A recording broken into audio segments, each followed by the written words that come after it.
All right, ladies and gentlemen, we are live on youtube.com. And with all that being said, this is your boy, Willie Alexander of Will's Wrestling Corner, back at it again with a brand new live stream. And with me, as always, it is Wolf from the Wolf Den Wrestling Podcast.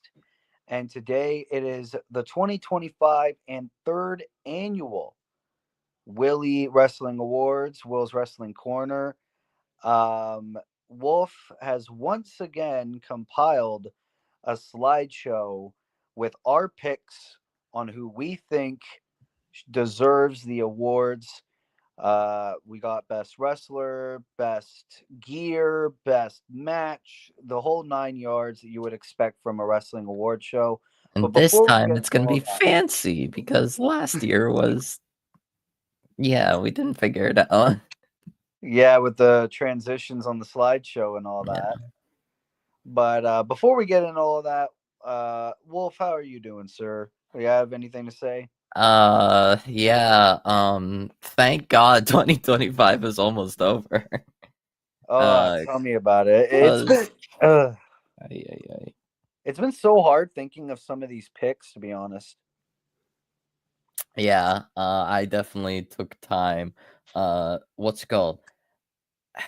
What best promo? I had a segment locked in that I wasn't sure if it was the absolute best, but I just really enjoyed it. And then what's it called? Yesterday happened, and I'm like, oh my god, just swooped in. All right, Possible you'll spoilers. yeah, Possible spoilers. possible spoilers, but I mean, if you watched yesterday, you probably would understand. Yeah, for sure. But uh but yeah, ladies and gentlemen, this is going to be our award show. Also, I feel like I need a preface because people in the internet wrestling community are dicks. These are just our opinions. Yep. Um, but if you have any people that you feel like deserve some of these awards, leave those down in the comments down below. I'd very much love to see what you guys think deserve the awards. But with all that being said, Wolf, let's take it away. Awesome. So we're gonna start with moment slash pop of the year. Uh, it should still be. Yeah. Okay. Um, we got three winners.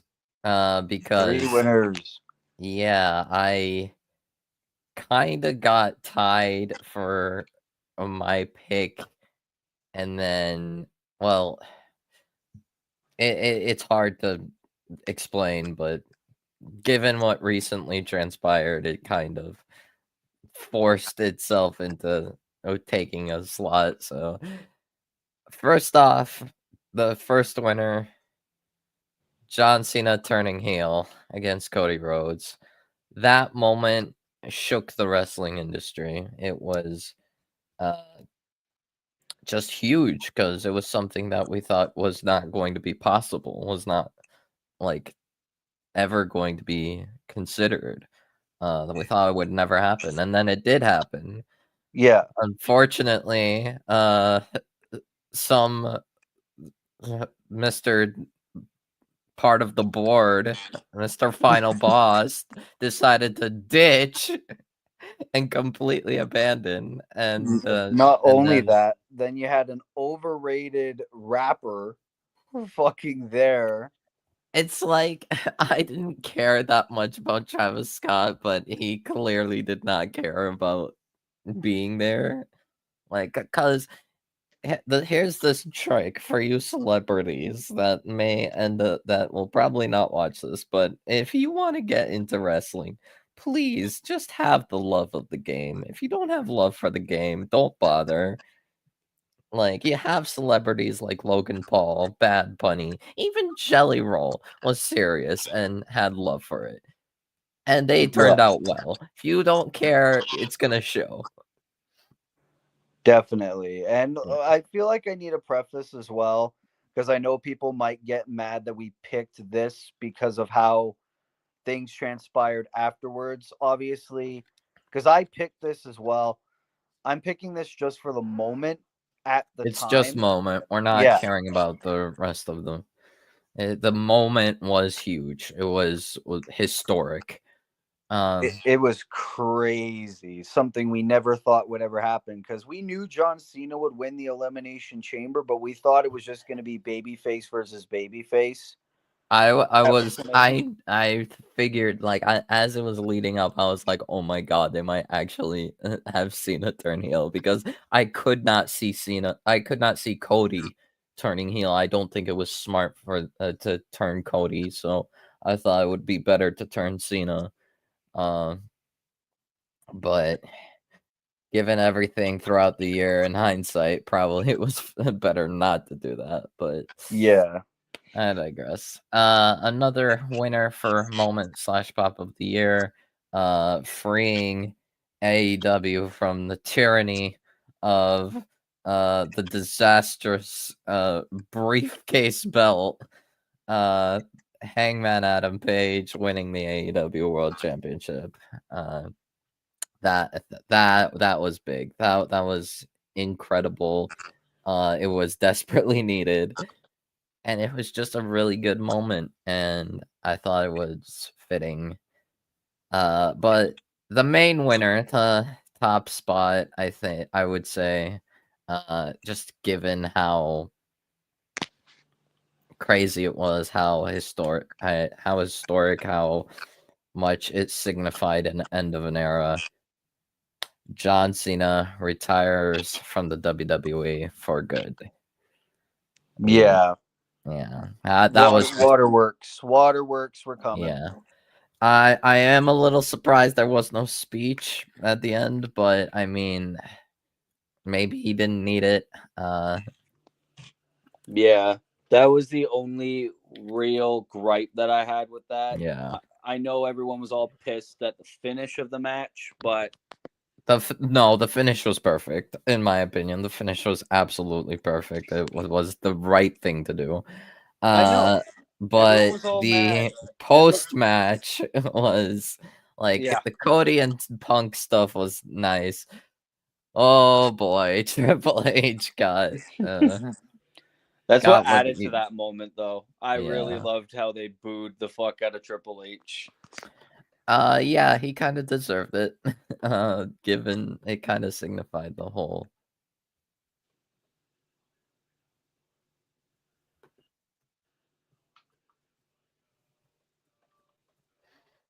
Um, yeah. So those are our three winners.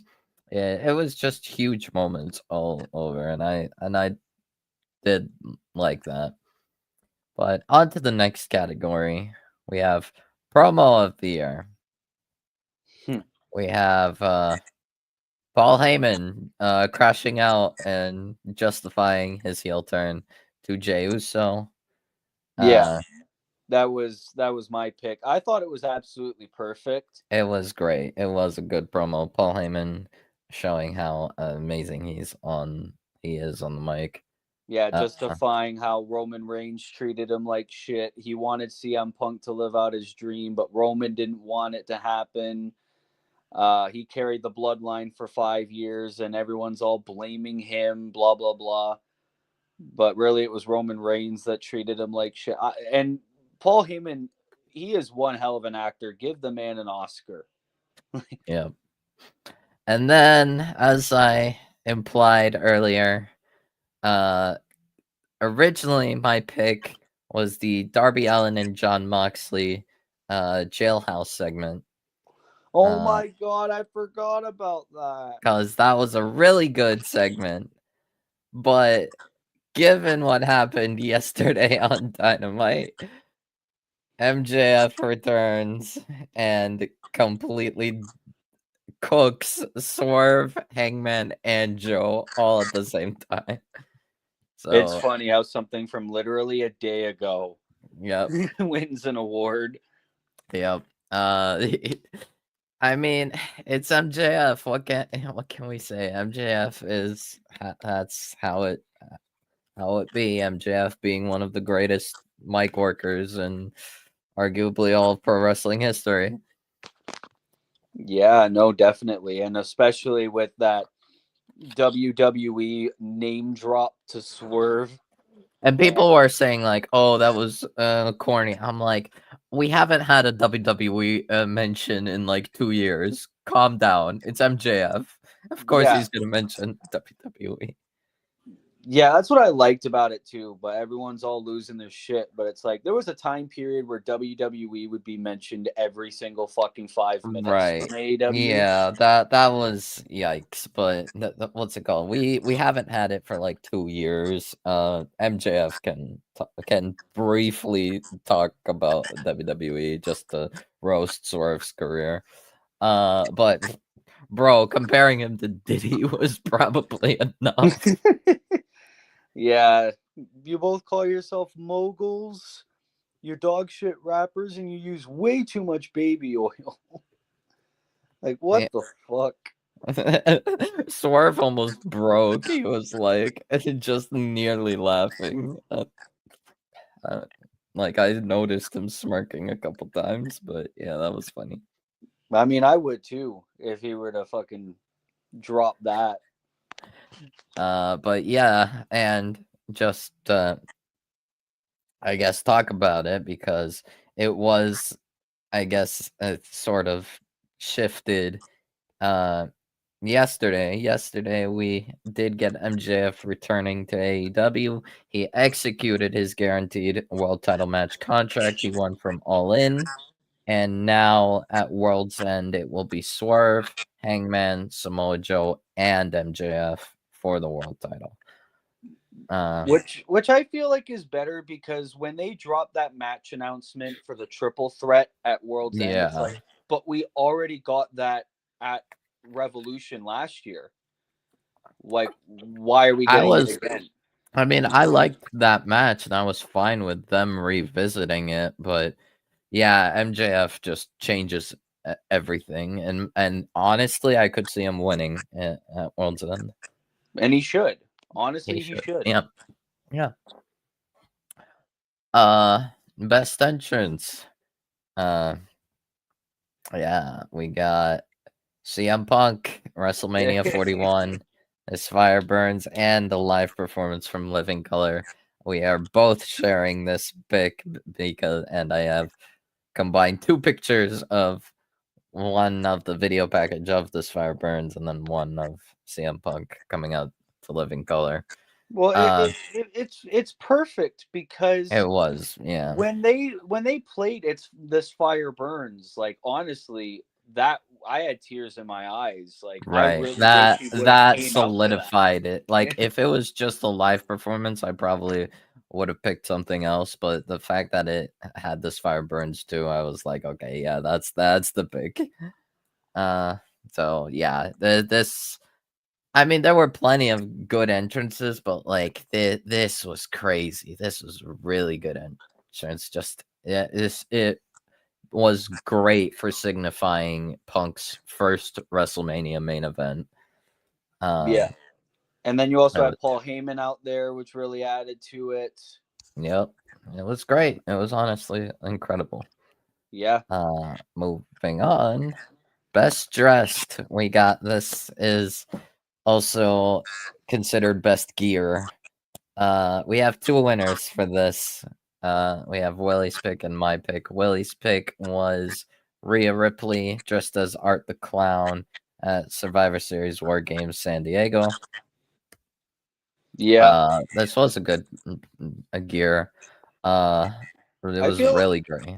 I feel like it really added to the whole face mask thing instead of like the undashing Cody Rhodes look. It was like, oh, Definitely. okay, well that really helps. Also with her close affiliation with the Terrifier franchise. She's allegedly going to be in Terrifier 4, and Wow, yeah, allegedly.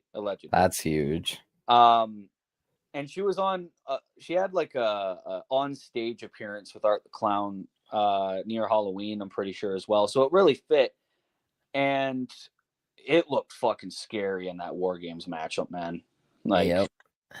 I my pick. I I was really scurrying trying to find a gear.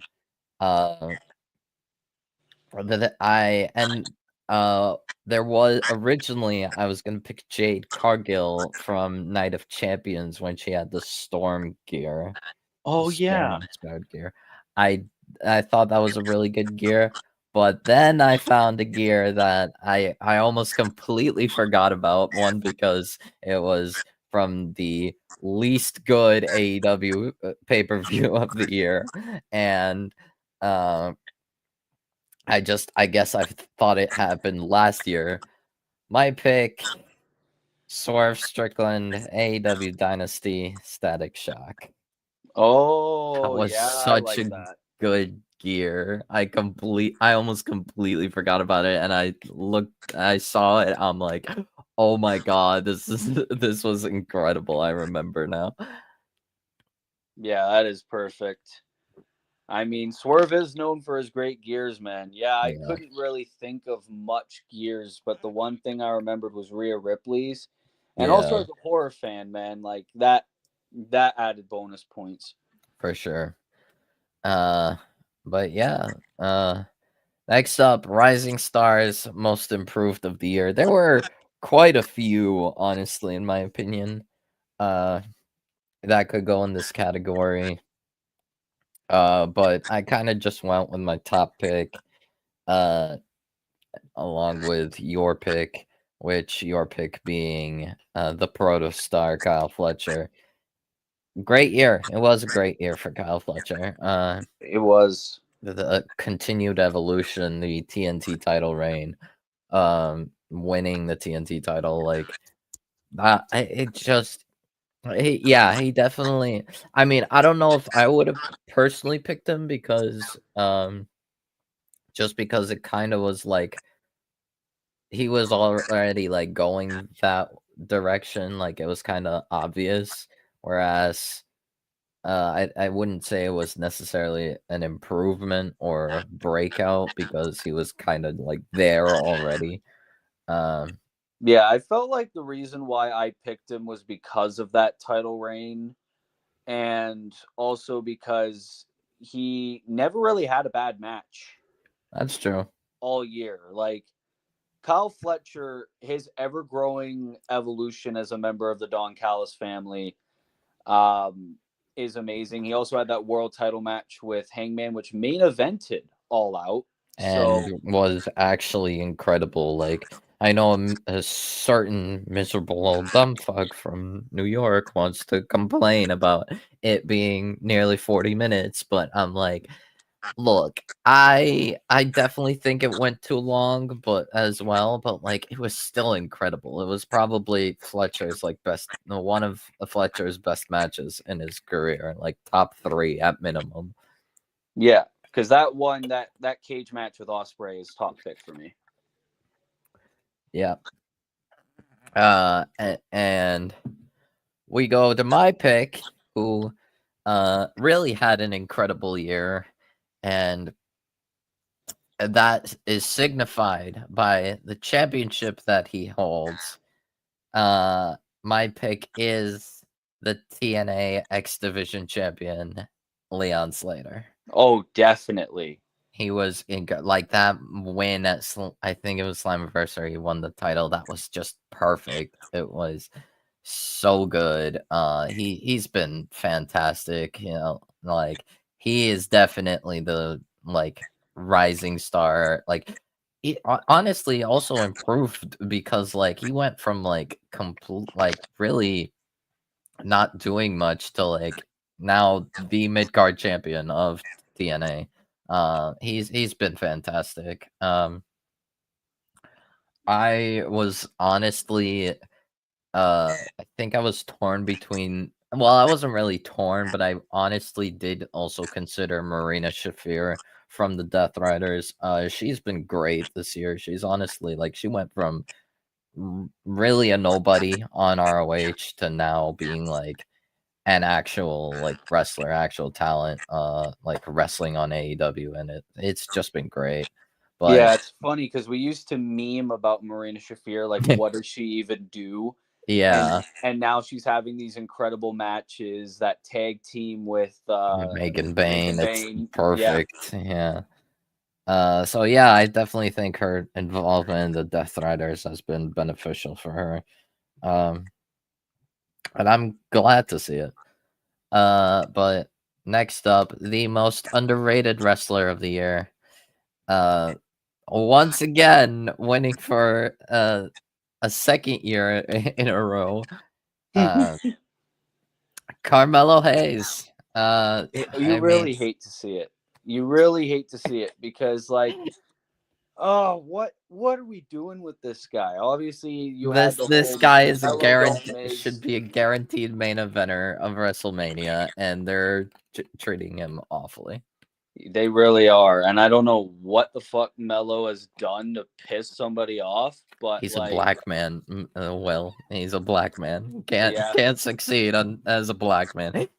just ask Obafemi at Saturday night's main event. Yep. Nope. Nope.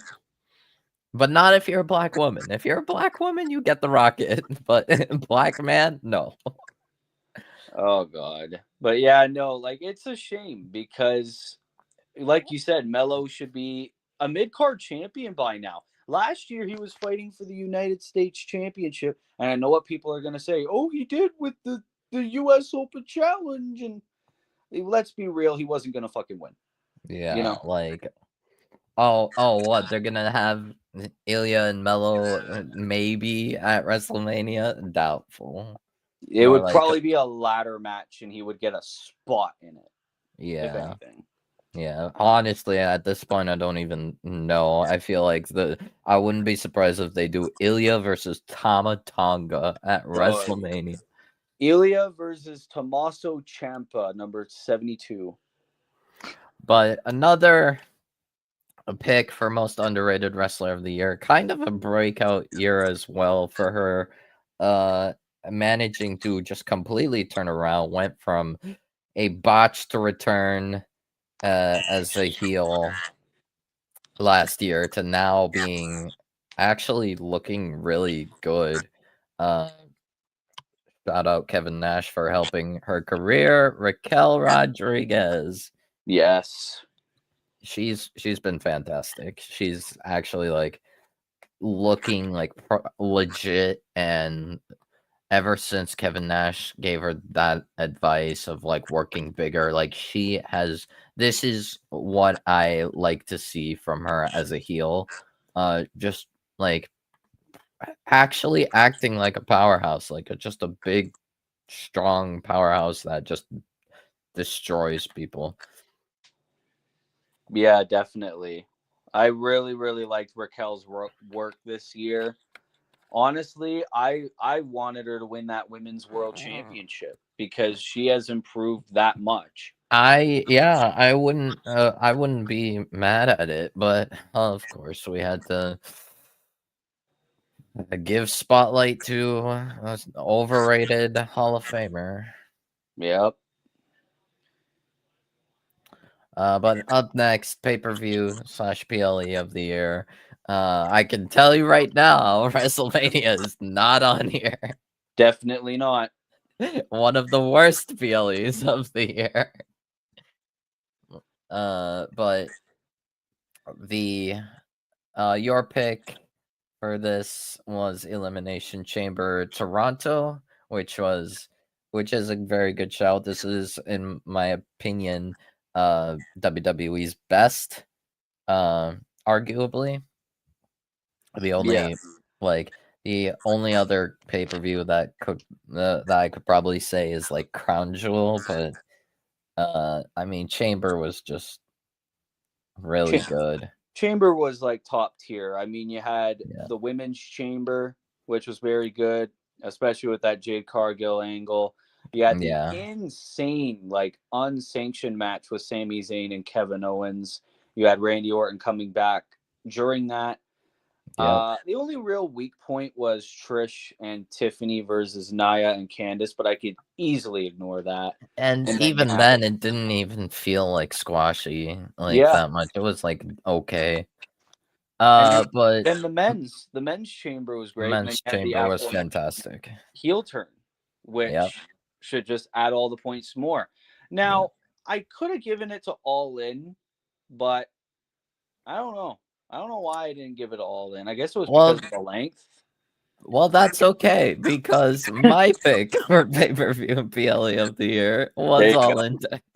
And I figured you would pick it anyway, so there you go. Yeah, there like to me this was just perfect. Like there was no bad thing of All In. Like yeah, it was long, but like it was literal perfection. We had just the Texas death match was fantastic.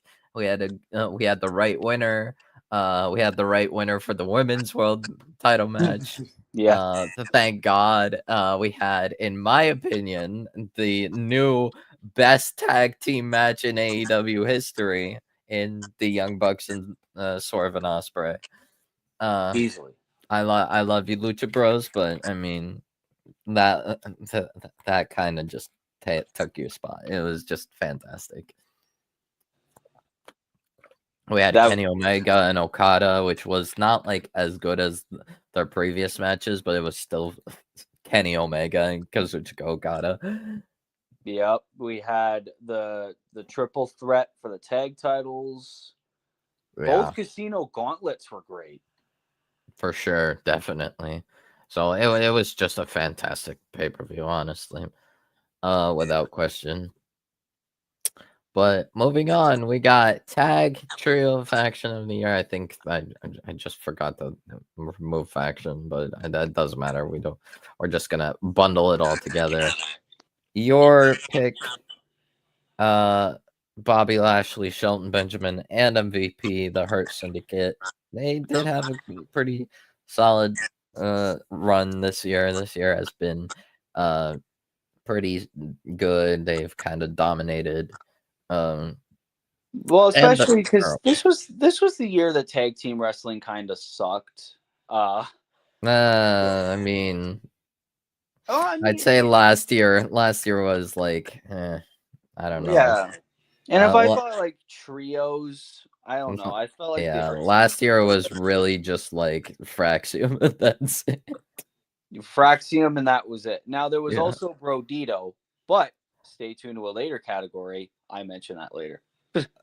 Well, well, guess what? We're mentioning it now because my pick was There you go. Brodito. No, they They- were great. They were on amazing this year. fire. They like I did genuinely consider FTR because their heel run has been fantastic.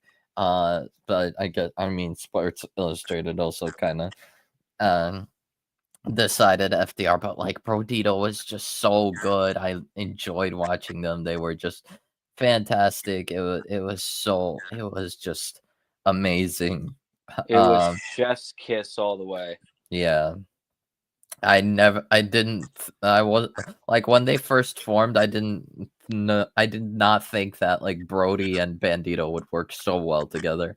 And like I'm wondering what are they gonna do when Buddy eventually comes back to AEW? Like how are they gonna incorporate that? Because like Brody's a great baby face, and I don't know, like yeah, he could be a monster heel, but like I don't know. I just Yeah, I'm confused about that as well, and that was also why I was confused when they first brought them together. I was like, why the fuck? Like, I mean, how is this gonna work? And then maybe they just add Bandito to Hounds of Hell. yeah, just add Bandito, or it's not Hounds of Hell anymore. It's like They do the thing where they with House of Black where like Hounds of Hell is Brody and Buddy, and then Brodito is Brody and Bandito, and then Bandito is like the honorary Hound of Hell. yeah. So I don't know, because what's it called with House of Black? They had Kings of the Black Throne being Malachi and Brody exclusively. So That's true. I don't know. I'm definitely interested. Booker of the year. This honestly is so obvious. It's not even close. And like, I'm sorry, you anti AEW shills, including a miserable dumb fuck from New York. But I digress. Without question, it's Tony Khan. Easily. easily, like not even close. I never thought in a million years I would ever praise Tony Khan as a booker. The thing is, there were times that like I genuinely questioned it because there were times this year Tony Khan did things that like he basically gave him no right to be Booker of the Year, and Yeah. yet he's still Booker of the Year because like TNA is doing some whack stuff where they're randomly turning like people that do not make a sense as faces to be faces, and uh having your top guy like get lose his first after his first title defense, the world title. Like Not I only that, but constantly jobbing your own guys out to like NXT talents. how do you mess up the world title reign of Mike Santana, the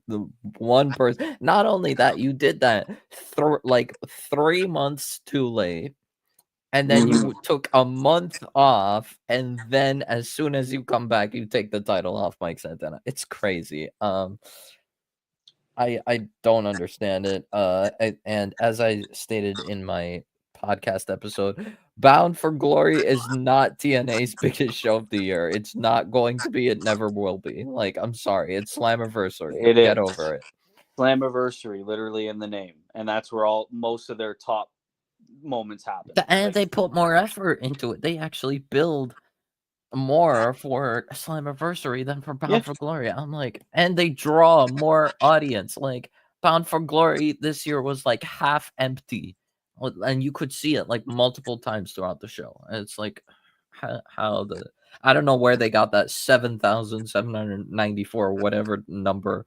Like they just I don't know. I don't know. They're just trying to gaslight us.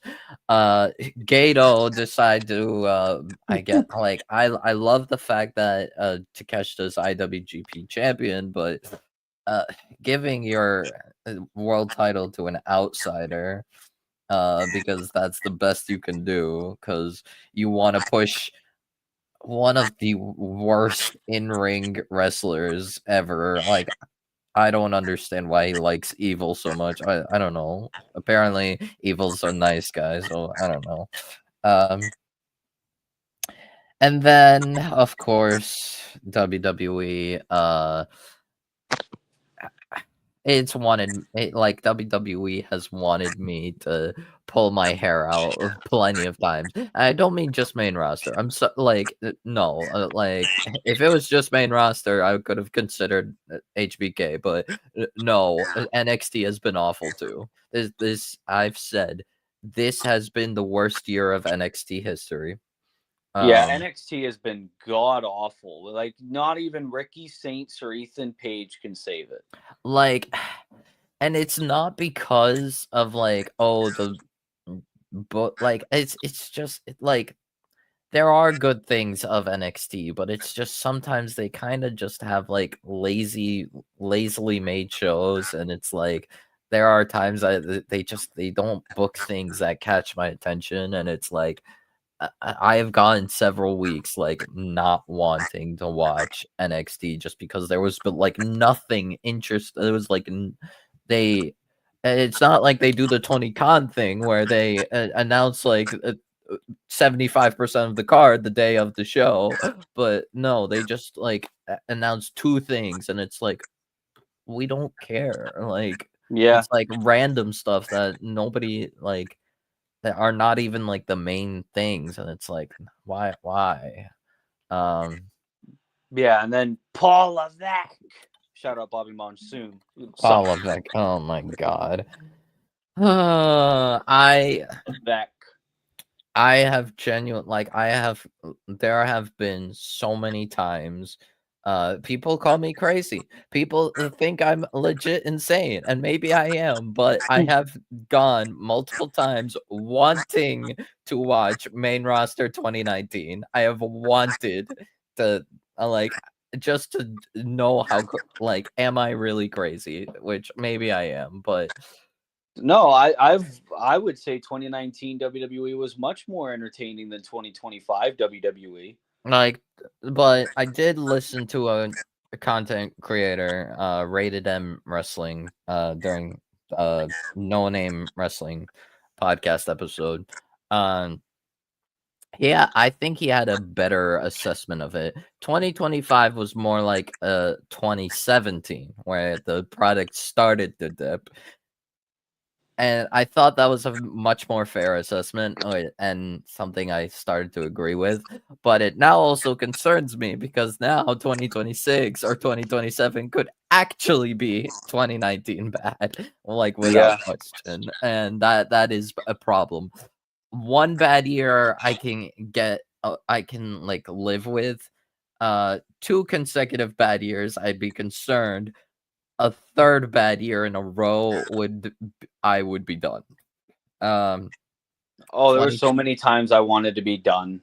Like this year. 2026 is make or break for WWE. Like I cannot accept a third, like, because I'm sorry, not even Vince had 3 completely awful consecutive bad years in a row. Like, I'm like, at least 2020 there were like some bright spots. Yeah, there was COVID, and that was the main reason 2020 wasn't great, but it's like you had bright spots. You had Bailey and Sasha, and Drew McIntyre kind of carrying that, and it wasn't like horrendously bad like 2018 or 2019. Um, but 2025 has been very bad, and the reason why I say 2 bad years, because yeah, last year WWE sucked as well. I'm sorry, like WrestleMania 40 and Backlash was good, but afterwards, like Clash at the Castle and beyond, and like Money in the Bank, it just started to dip. It go completely downhill from there. Um, so yeah, eh, there's just so much to be annoyed about regarding 2025. Now, yes, Cena's entire retirement tour, the ridiculous, nonsensical decision of uh hearing Cena be willing to do 220 dates and being like, "Nah, we only need you for 36." What?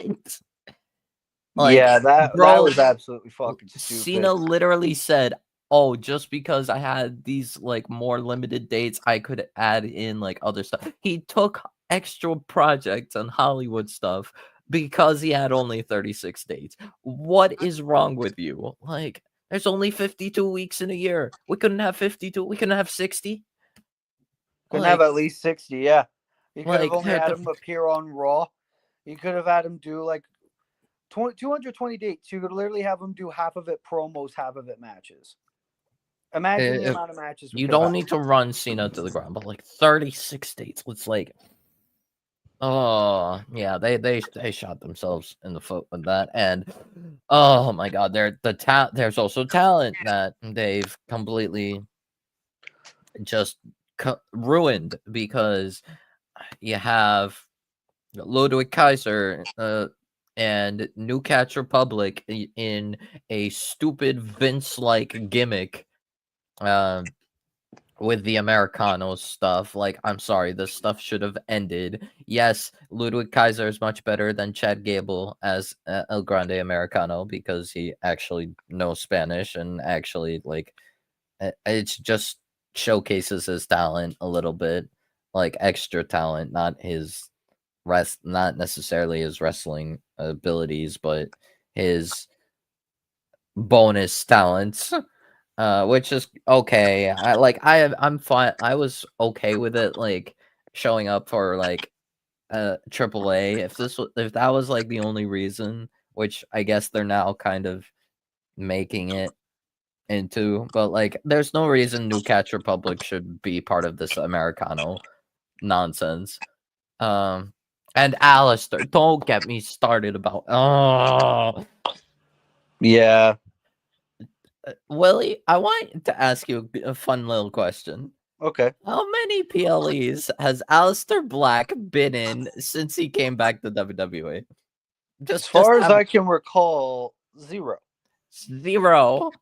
Absolutely none. He's been stuck in a forever feud with Damian Priest, which should have had at least 2 PLE matches, and has not gotten on PLE. I'm like, at the rate things are like, I'm sorry, and Rusev.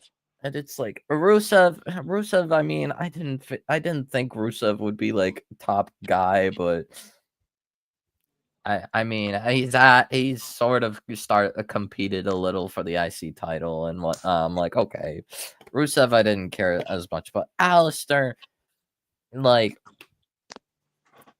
we know he's not. He's most likely not going to be at the Rumble because it's in Saudi and because what's it called? The demonic tattoos. Yeah, like that was the reason they took him off Saudi last time. Now, technically, he did show up on SmackDown, but I think it's probably a difference between PLE and weekly show. Yeah. I'm pretty sure he didn't even wrestle during that. I think he just had a attack angle. Yeah. So WrestleMania is basically the one thing that I'm looking for. If Aleister Black is not on WrestleMania, he needs to leave and take Zelina with him and go back to AEW because this is ridiculous. Like, I don't know what is up with people not being able to book Aleister Black, Malachi Black, whatever you want to call him, Tommy End. Like, bro went from leading the most, arguably the most iconic heel faction in AEW history, basically single-handedly made not 1, not 2, 3 careers. 3. He elevated 3 people, Brody, Buddy, and Julia. Like, he basically single-handedly made the career of Julia Hart. And Brody King, I'd say, as well. Like, Brody, like, he was, like, became a top guy because of, like, I don't understand. I genuinely don't. And I thought, like, oh, maybe Zelina would benefit. No, instead of Zelina benefiting, Aleister has been crippled because of pairing Aleister and Zelina together. Like, I don't know what's going on in Triple H's head. I really hope Aleister can see that being stuck in this is not working out and he needs to, like, really push for a better, like, 2026. And for God's sake, please be on WrestleMania. Please. I'm going to snap if he's not on WrestleMania. Well, remember when Aleister said they originally wanted him to face Randy Orton? Right. But then they decided against it because they didn't want him to lose. They wanted Randy to win. So I'm like, but meanwhile, they have Aleister lose every single fucking week now. It's like, I don't mind the thought process. You don't want him to lose on his return, but like, bro, how do you? And given what the match Randy got at WrestleMania, it was a 3-minute match. Better that Aleister was not part of that. True, but it's like, oh my God, I don't know. I really don't know. Oh, speaking of Randy, bro is nowhere in sight. he didn't go to John Cena's last match. Yeah, because he's too busy kowtowing to his excellency. Look, I understand, like, at first he went to train Speed. I'm like, okay, whatever. Speed at least is trying and actually working. And Randy's helping him. Okay, fine, but it doesn't take that long. Turns out he's just staying in Saudi to promote Rumble and whatnot. I'm like, oh, great. So at this point, we're dropping Cody and Randy possibilities because a year of looking at the title, it's like, oh my God. Randy Orton's gonna tie Stone Cold's record. You heard it here first, folks. I don't know if he will, honestly, because it's like, well, if they're really shoehorning Randy Orton to promote the Royal Rumble, they're gonna try to get Randy Orton a win to get the big pop from the Saudi crowd. 'Cause Right. I we know who mean, that is. they could also give it to like someone like Sammy, like because apparently they usually bring the winner like a little down, make it not seem obvious, and then they could also give it to like Roman. Unfortunately, I do not want to see Cody and Roman. Nobody wants to see Cody Roman 3 for this WrestleMania.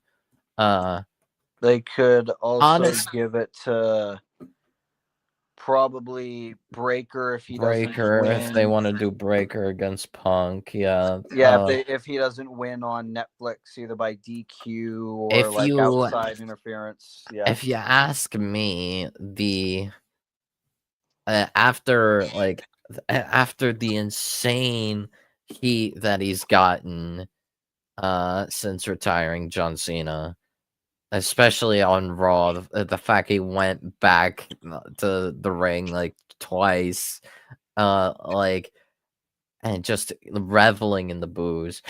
I wouldn't mind if they give it to Gunther. I wouldn't mind it either. Yeah, just do Cody Gunther at WrestleMania.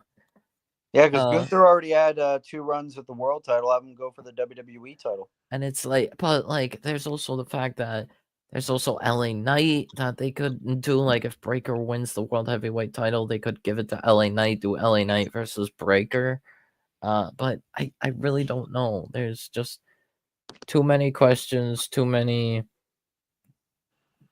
The way they're doing Cody and Drew, Cody invading Drew's house, but at the rate they're going, they might as well do a Hell in a Cell for Cody and Drew. But like, I don't know. Like that Cody and Drew vortex is getting old.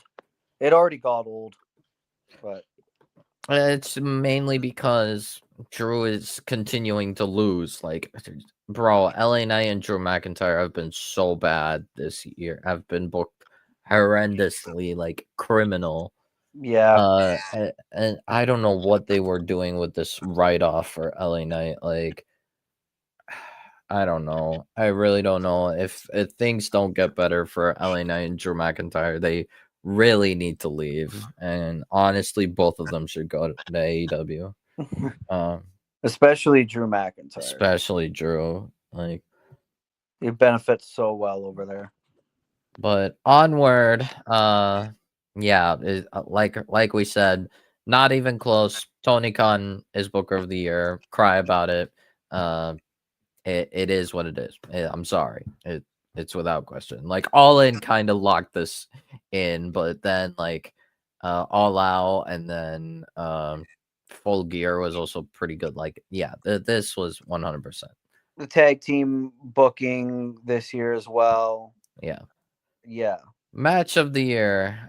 We got your pick, Will Ospreay versus Hangman Adam Page, AEW Double or Nothing. That was a really good match, honestly. It was fantastic. I definitely think it's fair.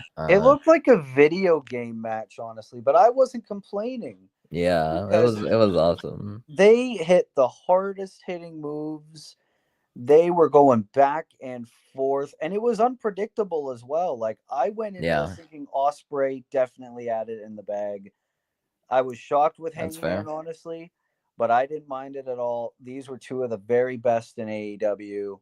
Yeah, I think we also had the right winner because Hangman winning, honestly, was just amazing. I thought it would fit better for Mox and Hangman to do it because like Ospreay and Mox like did not interact with each other in AEW like at all. So like they did it in New Japan, but like it was mainly like that one interaction in New Japan, but never in AEW. I was like that. The story wise, it wouldn't make sense to do Mox and Ospreay. So yeah, I definitely was happy that Hangman won. Yeah, definitely. But my pick is another Ospreay match, and we did also talk about him earlier on. You did mention this is his best match of his career, and I agree. Will Ospreay versus Kyle Fletcher steel cage at AEW Revolution. This was just, oh my god, this was just amazing. I like unreal. That Spanish fly off the top, bro. That was crazy. Yeah. Ospreay and Fletcher work so well together, and that like none of their matches have been bad. Yeah, and- none of them. This one yeah. was honestly, yeah, I already said This one was one the of best Kyle one Fletcher. easily. Best one of Kyle Fletcher's career, and Yeah. really helped him elevate a lot more than he already was being elevated. Yeah. So Definitely. yeah, not a bad pick at all. And then we got Female Wrestler of the Year, and this category, there's gonna be a part of it where, well, it's gonna basically slide its way in because I hate it, but I have to acknowledge it, and I feel like we all have to acknowledge it, despite how awful it was. But your pick, Io Sky, yeah, she had a solid year. I mean, she's just an incredible wrestler. She's always gonna be a fantastic wrestler. In terms of the in-ring stuff and her women's world championship reign, which nobody expected to actually happen, how over she is. Also, I didn't feel like there was. I mean, I could have given it to Chris Statlander, but I didn't really think of it. And there's one specific woman that has a million belts that I was like, nope, not doing it. Yeah, yeah, I understand. Yeah, we'll talk about that. But my pick was a woman that got the rocket strapped to her quite literally as she won. She went through like every level and won like everything that like you could. She is the current women's world champion, Stephanie Becker. Yeah. In a span of a year, she has won the NXT Women's North American title. She has won the NXT Women's title and held it both. Went to the main roster. He's had a great debut. Fantastic work, and then she won the women's world title. Like she just got everything. Like it was just like the perfect like run for her this year, and it was just fantastic. Definitely happy, Stephanie. Like that was quite a way to come into WWE and become easily one of their top women. And as I mentioned, we do need to mention the small sneak. I'm so glad the animations fucking worked this year. Otherwise, it wouldn't have worked. Forced to acknowledge Mercedes Moné, the most manufactured best women's wrestler of the year. Like, I mean, on paper, she had the best year. Yeah, like yes, like as much as I hate it, she did win literally everything by being a Hogan, but I digress. The big one. Besides the big one, and now she's starting to lose a couple belts, so you know what? I guess they're now finally, after a year, getting to an actual story with Mercedes Moné, but I digress. I mean, it wasn't, it wasn't necessary, but yeah, Mercedes. It's like on paper, it's like not even close. It is Mercedes, but it was still so bad. We all hated it. Yeah, like she'll show up to these random promotions, win all these belts, and then all the Mercedes fans that I had to listen to on Twitter, And they like, she just won. Like, yes, Mercedes, I understand the devil screwed you over like far too much. I understand he like completely royally destroyed your career. And the fact that in WWE you never got like a legit like full title reign. Well, technically, the SmackDown Women's title she held for like over 100 days, but she didn't do anything with it. Yeah, and I get it, but you could have just, if you wanted something, if you wanted your career to look better and actually get people to start talking about you, and because before you came in to AEW, I easily thought you were the best women's wrestler of all time, basically. Especially like, your New Japan stuff was crazy, really good. But then you came in and like there is a woman that you could have easily followed the example and honestly, like respectfully to Athena, could have done it better. Literally, Athena, just hold the TBS title for however long it takes. I would much rather a 2-year TBS title reign than what we got from like trying to force an Ultimo gimmick. Like, no, you're not Ultimo Dragon. You never will be. For God's sake, the J Crown is not 8 separate belts. It's not what Mercedes is doing. It's one lineage.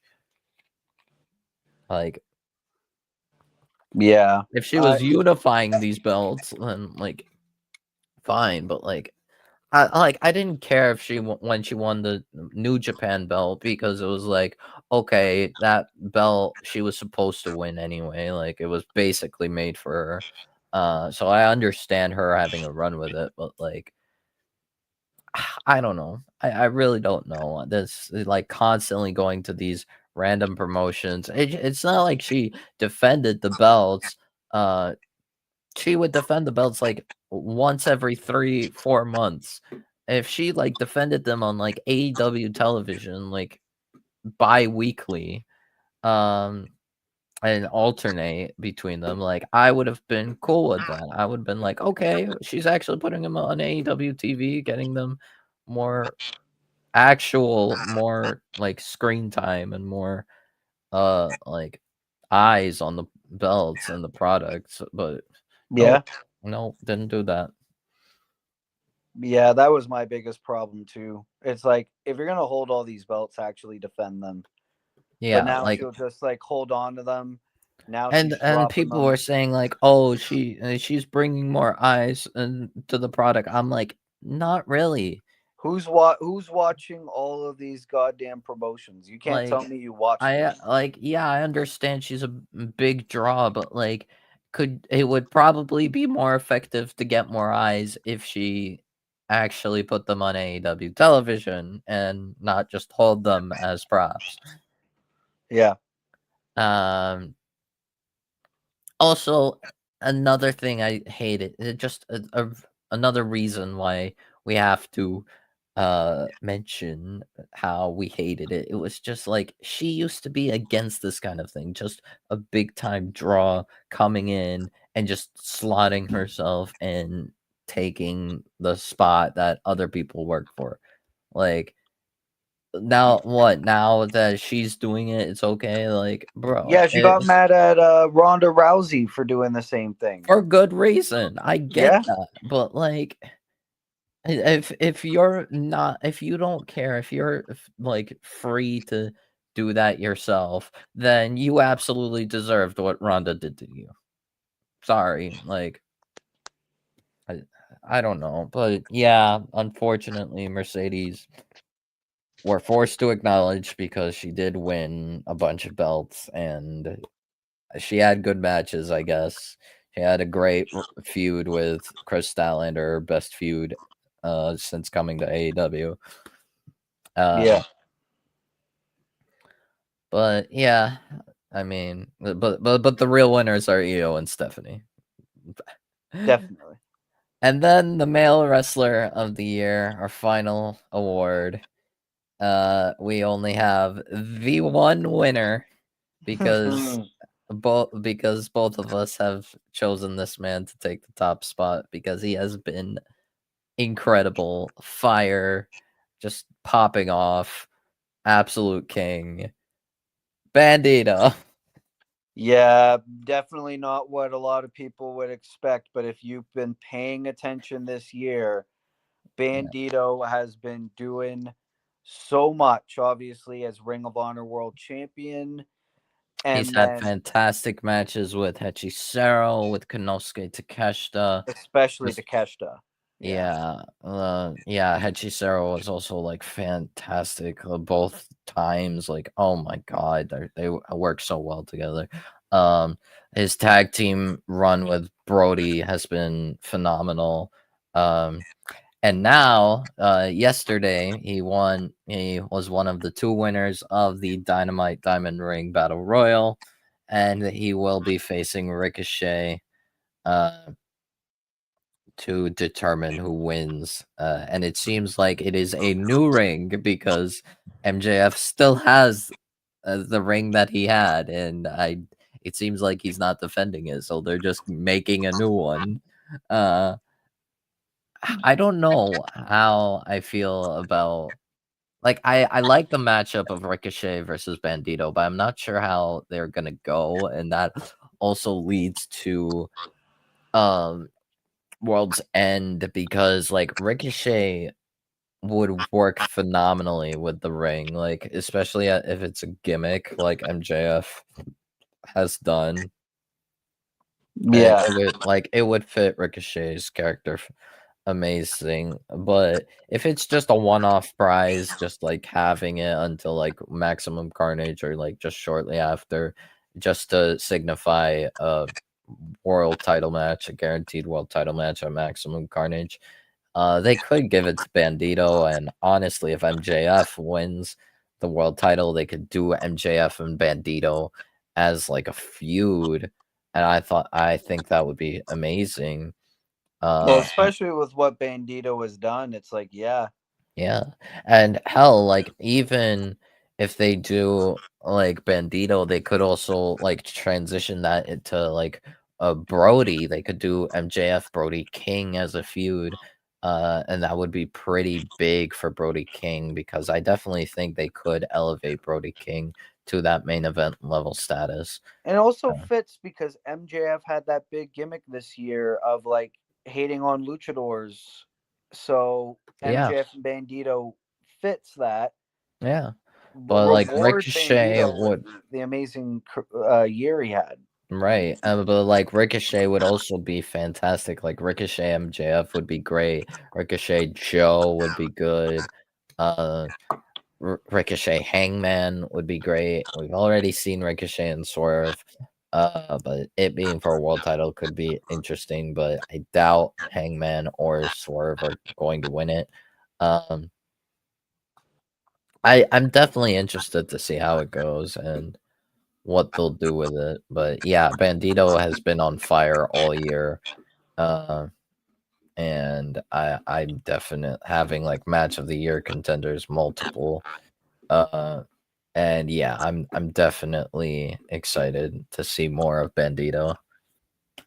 Same here. Yeah, I did not expect him to win this, but he's proven it. He had an incredible year, a lot of great matches, Yeah, incredible booking throughout the year. It yeah, has to be Bandito. 100%. Yeah, definitely. I did think about like Mike Santana, even though his booking has been very questionable, but like the work he's put in has been phenomenal. He's proven why he's TNA's top guy. Hangman Adam Page being Hangman, just like Hangman is certainly worthy of being here, but like Bandito has just been a level above and beyond. So yeah, definitely my pick for top spot for sure. Yeah, definitely deserved. And that is all. We are done. All right. I am Well, psyched. that was that. Those were the 2025 Will's Wrestling Corner Awards. Uh, let us know how we did. Let us know what picks you guys would have picked. Leave them down in the comments down below. Thank you to anyone who dropped by the stream. And thanks for watching. Thank you to Wolf for not only being here, but for making that amazing slideshow. The little Mercedes pop up got a pop out of me. I really liked that. Yeah. And thank you to PowerPoint for finally working with the animations. Yeah. Oh my Yep. god.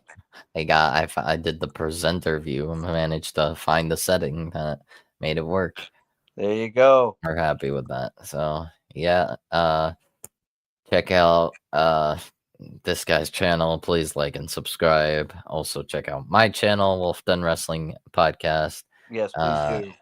Just recently had a podcast episode with Malik of No Name Wrestling Podcast talking about the horrendous booking of LA Knight and Drew McIntyre. And I will probably have a maybe at least one more podcast episode soon.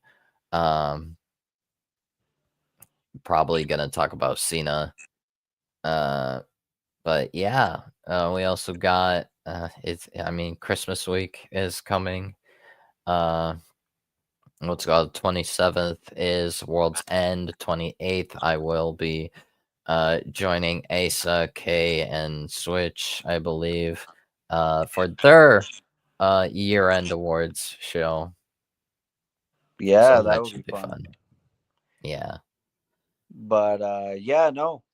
Ladies and gentlemen, if you're new here, be sure to like, subscribe, turn post notifications on, subscribe to my second channel, Will's Everything Corner, where we also do gaming and non-wrestling related stuff on that.